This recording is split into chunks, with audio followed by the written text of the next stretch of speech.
quand on est arrivé, surtout pour l'appartement. Je pense qu'on s'est fait un peu avoir. Et il y a eu une accumulation au fur et à mesure et il y a eu la goutte d'eau qui a fait déborder le vase. Ouais, c'est pas facile avec les tailles. C'est pas facile du tout. Ils te voient comme un porte-monnaie sur pattes. Faut pas se leurrer. Je pense qu'il y en a beaucoup comme moi qui se font beaucoup d'illusions sur la Thaïlande. Moi, la Thaïlande, c'est pas fait pour nous, c'est tout. J'ai fait des erreurs, je les reconnais, hein, parce que après, je pense qu'on est tombé aussi sur des mauvaises personnes en Thaïlande. On a perdu côté financier, c'est sûr qu'on a perdu pas mal d'argent. Mais bon, c'est pas grave, hein, l'argent, on va pas l'emmener avec nous dans la tombe, de toute façon. Vraiment prendre conscience que c'est pas si facile que ça, en fait.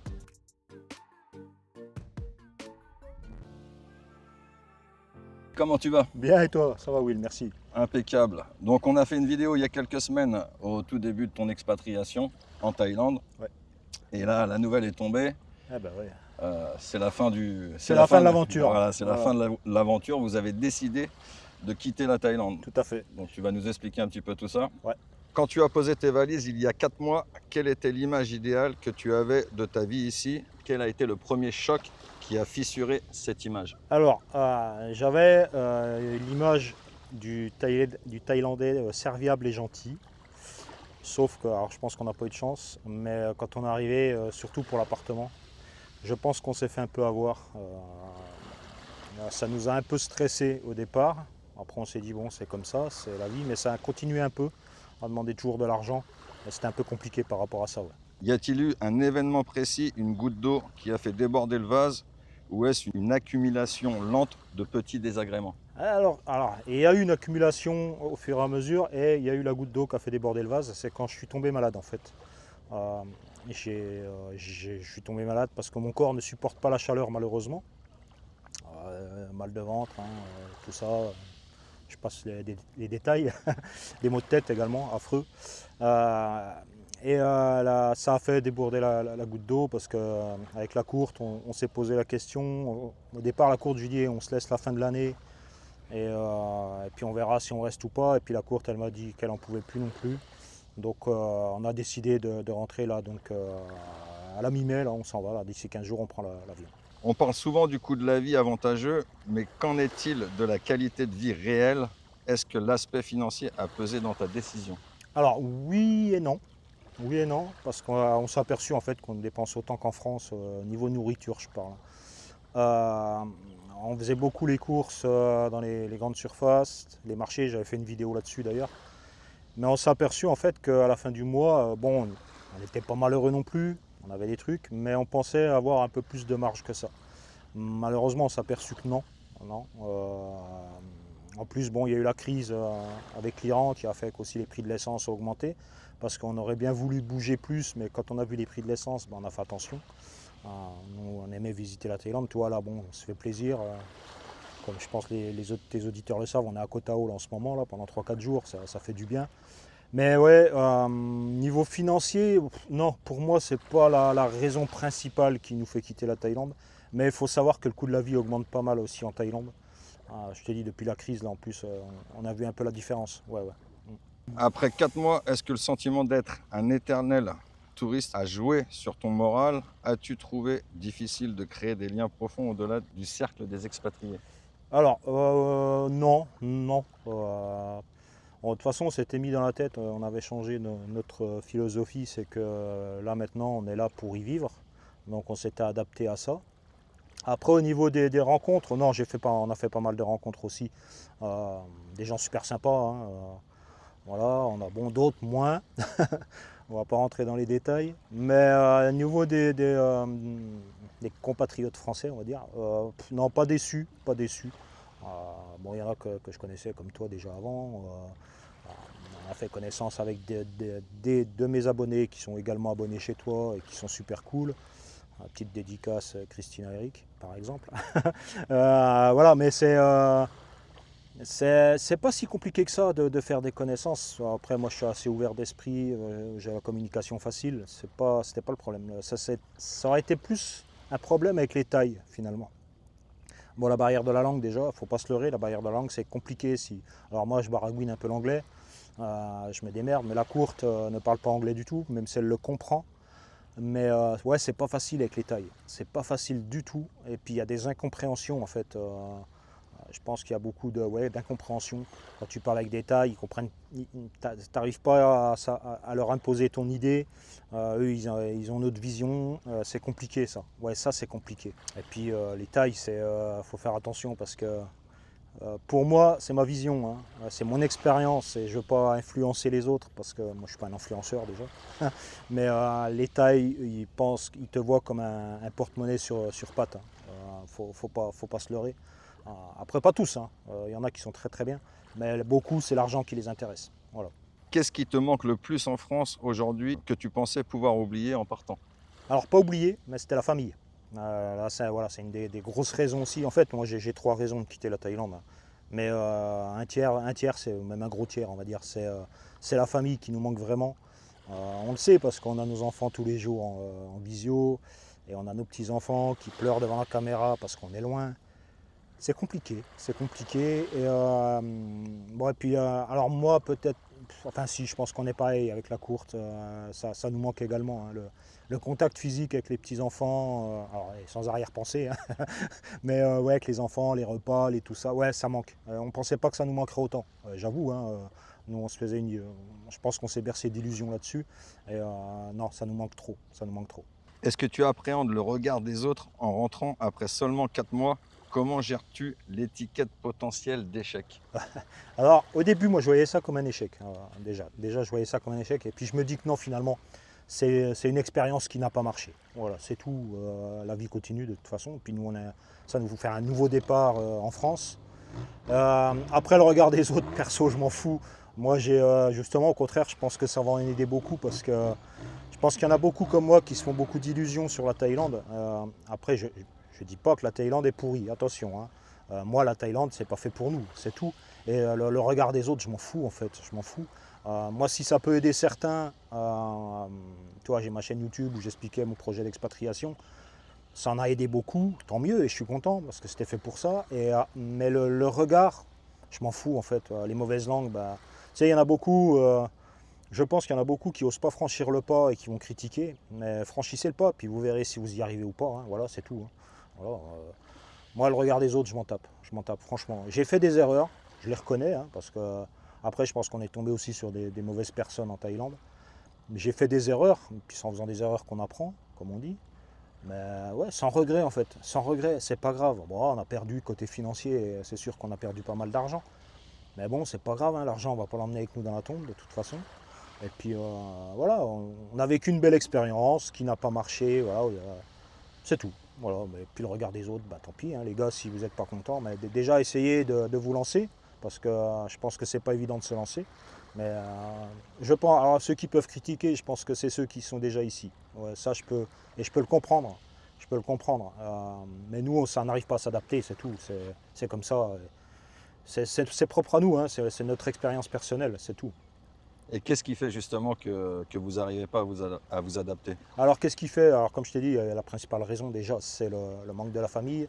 La deuxième raison, c'est que donc je suis tombé malade. Bon, c'est pas grave, hein, en soi, mais si toutes les semaines, il faut que j'aille à l'hôpital faire une perfusion parce que voilà, je suis déshydraté, machin, malgré que je bois quand même pas mal de l'eau, je précise. Voilà, c'est mon corps qui n'accepte pas. Et une des troisièmes raisons, on s'est aperçu de beaucoup de choses, que la culture thaï, c'est compliqué. Même si j'aime cette culture, mais c'est compliqué de s'adapter. Comme je te dis, il y a la barrière de la langue.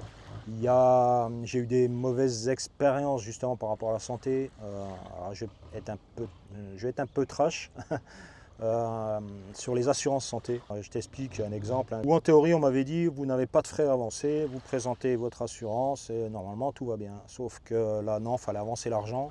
On m'a fait un devis de 35 000 bahts, ce qui fait à peu près 900 euros. Bah, tu peux pas les sortir comme ça non plus, quoi. Donc ça c'est compliqué, et l'assurance je leur en veux parce que j'ai l'impression qu'ils m'ont raconté des conneries là-dessus, quoi. Je dis pas, hein, niveau soins ils sont peut-être au top, mais c'est une pompe à fric, il faut faire gaffe. Donc moi je vous conseille, si vous avez le projet de venir ici ou si vous êtes ici, allez dans un hôpital public. Certes les soins sont peut-être moins qualitatifs on va dire, mais vous en aurez pour votre argent, parce que là, c'est affreusement cher. C'est affreusement cher. Pour moi, c'est une usine, hein. C'est business, hein. C'est business. Voilà. Si tu pouvais envoyer un message au toi d'il y a 4 mois, qui préparait ses bagages Que lui dirais-tu pour mieux se préparer? Viens juste 3 mois. Viens juste 3 mois, parce que je pense que ça, c'est aussi une grosse connerie qu'on a faite nous, malgré qu'on soit venu plusieurs fois en Thaïlande, mais c'est sur de courtes périodes. Mais je pense qu'au bout de 3 mois d'affilée, tu peux déjà te faire ton idée si tu peux rester ou pas. Et ça, c'est la grosse connerie qu'on a faite. Je le reconnais, hein, et pourtant beaucoup nous l'ont dit. Hein, mais nous, voilà, quand on a eu dans la tête, hein, tête de mule, comme on dit, avec les imbéciles qui ne changent pas d'avis. Mais ouais, ça c'est une grosse bêtise. Je pense qu'on aurait dû tester 3 4 mois et voir après si ça nous plaisait ou pas. Bon, il y a le manque de saucisson et de camembert, hein, mais, ça encore c'est secondaire, ça va.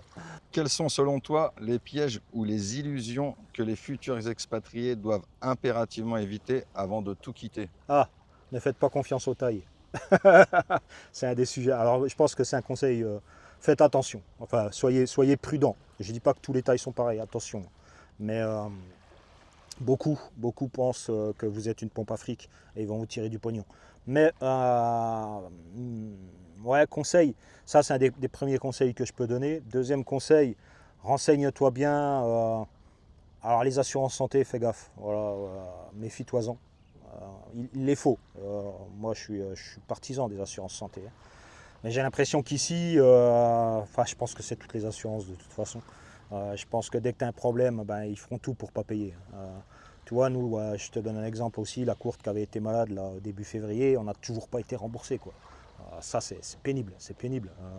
Mais je pense que l'assurance, quand je vais rentrer en France, là, je vais leur faire un bon mail comme il faut là. Et je pense que je ne vais pas être gentil. Voilà. Les petites questions rapides, Phil. Oui. Le plus gros point noir de la Thaïlande? Le plus gros point noir de la Thaïlande. Pour moi, la chaleur. Mais là, c'était la période chaude aussi, donc c'était compliqué. Ouais. Ce que tu vas quand même regretter en Thaïlande? Les amis que je me suis fait ici, les paysages. Comme là, là, par exemple, on est ouais, à Koh Tao, c'est quand même sympa. Koh Tao, c'est super. Là, comme je t'ai dit, on a fait du snorkeling ce matin, on a vu des poissons, des requins, c'était magnifique. Ça, ouais, je ne revivrai pas ça en Europe, c'est sûr. Là, quand j'ai vu le tigre aussi, ça a été super bien. Après, qu'est-ce que je vais regretter? Alors, les services en Thaïlande, ça, c'est un truc, franchement, de ce côté-là, ils sont vraiment en avance sur la France. Voilà, tu as faim à n'importe quelle heure du jour, de la nuit, tu peux manger. Les taxis, enfin, les transports, c'est facile. Ça, ouais.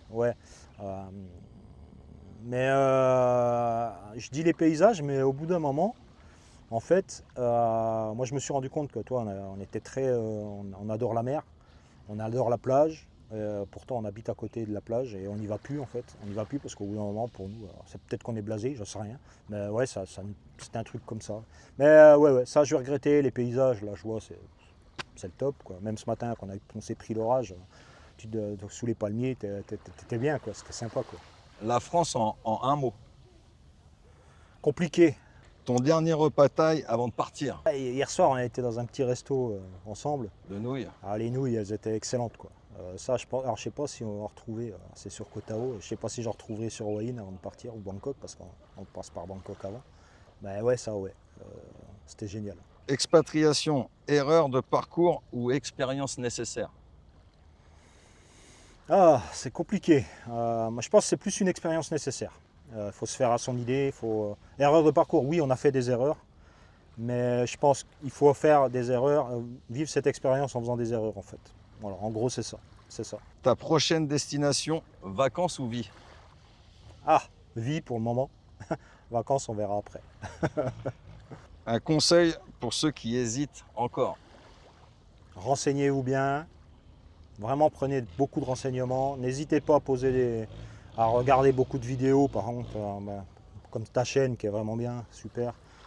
Plusieurs chaînes, hein, n'hésitez pas, il y a plusieurs youtubeurs. Mais ouais, renseignez-vous bien. Vraiment prendre conscience que c'est pas si facile que ça, en fait. Est-ce que tu penses que votre départ de la France n'a pas été un petit peu prématuré? Et est-ce que votre retour n'est pas non plus un petit peu prématuré? Alors, comme je t'ai dit, quand on va partir de Thaïlande, on a un billet retour pour la Thaïlande. Donc rien n'est défini. Pour l'instant, on est dans l'optique de rester en France. Pourquoi? Parce c'est les diverses raisons que je vous ai expliquées. Après, là, on va passer déjà un mois en France par rapport au billet retour. Et on verra. On verra. Mais, moi, tu sais, il y a des opportunités des fois sur, voilà, tu peux te dire, bah, finalement, non, on était mieux en Thaïlande, pourquoi pas retourner en Thaïlande, toi. C'est comme ça. C'est comme ça. Après, on verra. On verra. Je ne sais pas, je peux pas te dire si on va rester en France, si on va aller ailleurs, si on va revenir en Thaïlande, je ne sais rien du tout. Non, je pense pas parce qu'on en a beaucoup discuté quand même avec la courte. On est deux en plus. Voilà. On est deux, donc c'est peut-être plus compliqué de prendre une décision. Mais là, on était en phase, encore une fois, on était en phase là-dessus. Euh, Si c'est pour moi être malade, la courte, qu'elle soit déprimée, non, c'est pas. Je pense que c'est réfléchi. On s'est pas précipité, mais comme je dis, là, la porte reste entrouverte. Merci beaucoup à toi, Phil. Je te souhaite plein de De rien. bonheur Merci, dans pareil, ta pareil. future nouvelle vie. Ouais, oui. On aura peut-être, sûrement, je l'espère, des nouvelles de Bien vous deux. sûr, bien sûr. N'oubliez pas surtout de vous abonner, de liker la vidéo et de laisser un petit commentaire. Si vous souhaitez un entretien personnalisé, n'hésitez pas à me contacter soit par email ou Instagram. Et puis je vous dis à très bientôt pour une prochaine vidéo. Allez, Ciao les ciao, amis. bye bye.